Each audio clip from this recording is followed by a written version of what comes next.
Hello guys, I'm Ausra, and today I'm doing my fourth episode of my new podcast, Thinking in Sound.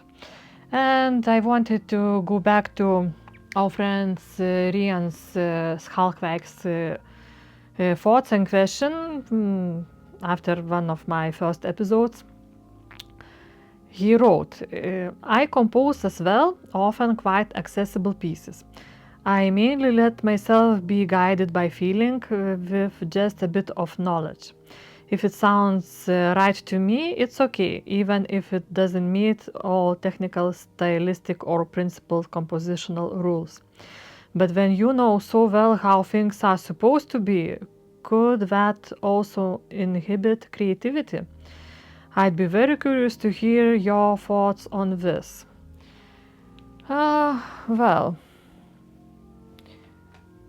uh, you know, how do you suppose to know how the things should be? Which criteria you follow then? Because, you cannot judge modern compositions composed in the 21st century according to harmony rules based on Mozart's time. So I would say that we are really fortunately living in the 21st century, and we can do whatever we want and compose whatever we want. The question is, if it makes you happy and your audience happy, but probably the most important thing is to satisfy yourself, to be happy with your composition. But of course, that really very seldom happens to me, because I almost never entirely happy with my compositions or my performances. And this is that inner engine that keeps me moving and creating and playing, performing, because I always want to do things better and different, and to achieve something new, to discover something new. Because, well, there is no such a thing as really understanding how things supposed to be, because who set the rules? What Bach did, Beethoven did, Mozart did, what Mendelssohn did.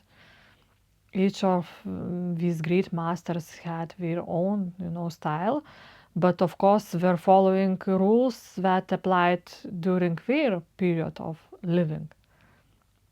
But since we live in the 21st century, we have such a mixture, such a baggage of music history, and vast knowledge of various styles. So I think it's important not to follow those styles, but to know them, but to create something different. And if for Rien is something simple that satisfies him, and that he, as he says, he creates from his own inner feeling, that's okay, that he does that. Personally, I think that composition should not always just be based on a feeling, because that puts you in sort of really dangerous perspective, because what is the feeling, the emotion that you feel at that moment. But for me, music is is a science, basically. First of all, of course, it needs to have feeling, but it cannot be just based on feeling. Really, knowledge, you need to have knowledge to be able to achieve your goals and to express yourself better. Because well, I also wrote some of my compositions based on one thought, and then one motive suddenly sounded in my head, and I wanted to write it down, and then I developed a piece of music based on it. That's how my fan for Processional, for example, was composed. I had this motive in my head, and I wrote it down. But since I did not think strategically about that piece, how the architecture of it should be, built up together and put up together. I had a really hard time to thinking what kind of meter should be placed at the beginning of, of the key. Well, and finally I, chose the meter, and basically now when people listen to my recording of this piece, nobody can correctly guess what the meter is of it.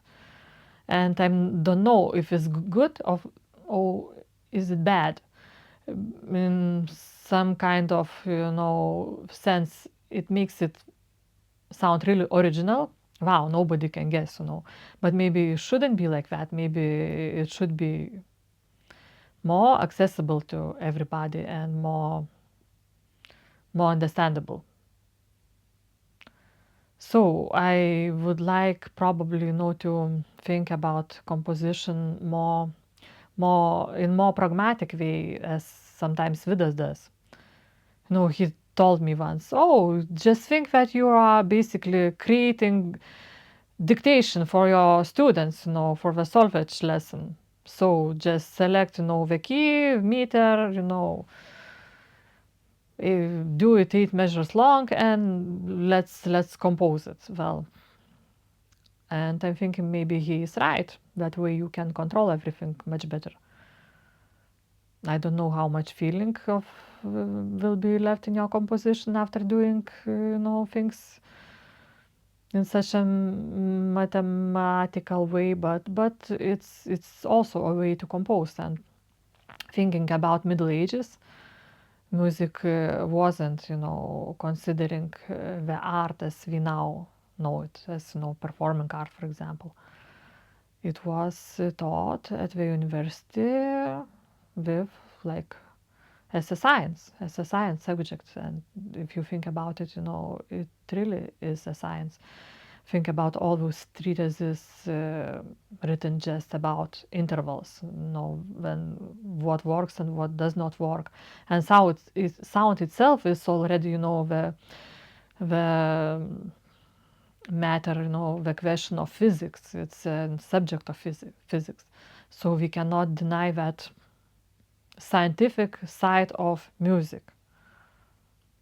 And I think it's very important to consider it before starting any of your compositions. Okay, now this is showing me signs that I need to take a sip from our Secret of Organ Playing mug. So I'm doing it. It's a really very nice mug. Not too big and not too small. And designed very nicely by our friend Lisa Flores from, Australia. She's the wife of our dear friend James Flores. So if you want to have beautiful mug, so visit our page and you can pre-order it. Okay, so now what else could I add on the subject? I think that the best way, for composition as well as for performance. Well, for example, when I perform things, I really need to know when the piece was written, know what stylistic that piece is, and on which instrument it would work, and what registration I would make.